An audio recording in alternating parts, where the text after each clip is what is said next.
नमस्कार, प्रभात साक्षी news network और आप सभी का स्वागत है।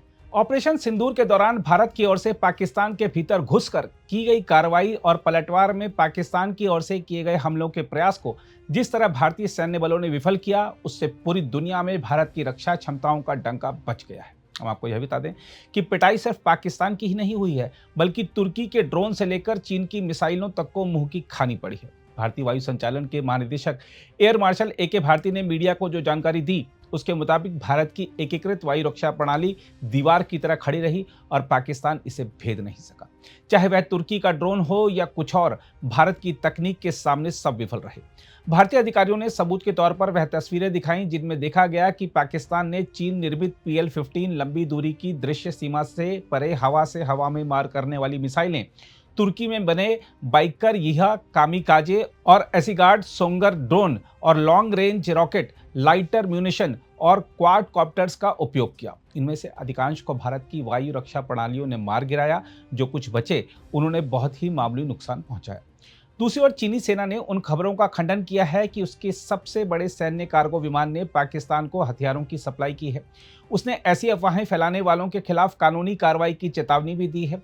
पीपुल्स लिबरेशन आर्मी एयरफोर्स यानी PLAF ने इस बात से इनकार किया है कि उसके शियान Y-20 सैन्य परिवहन विमान ने पाकिस्तान को कोई सप्लाई की है।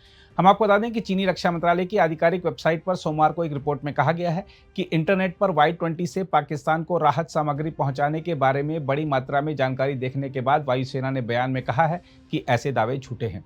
PLAF ने गलत जानकारी साझा करने वाली तस्वीरों के कई स्क्रीनशॉट भी पोस्ट किए, जिनमें से हर पर लाल रंग में अफवाह लिखा हुआ था।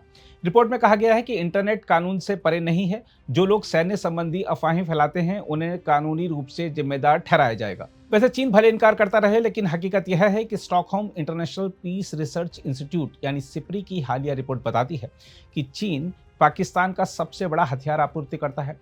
पाकिस्तान ने साल 2020 से 2024 तक अपनी हथियारों की खरीद का 81% सामान चीन से लिया है।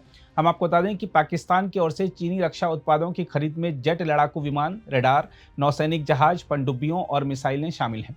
इसके अलावा दोनों देश संयुक्त रूप से J-17 लड़ाकू विमान बनाते हैं, जो पाकिस्तानी वायुसेना का मुख्य आधार है।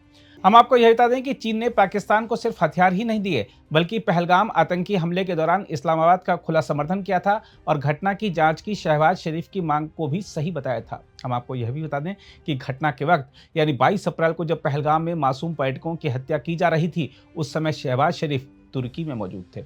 हम आपको यह भी याद दिला दें कि 10 मई 2025 को चीन के विदेश मंत्री वांग यी ने यह भी कहा था कि पाकिस्तान की संप्रभुता, क्षेत्रीय अखंडता को बनाए रखने में वो उसका साथ देंगे।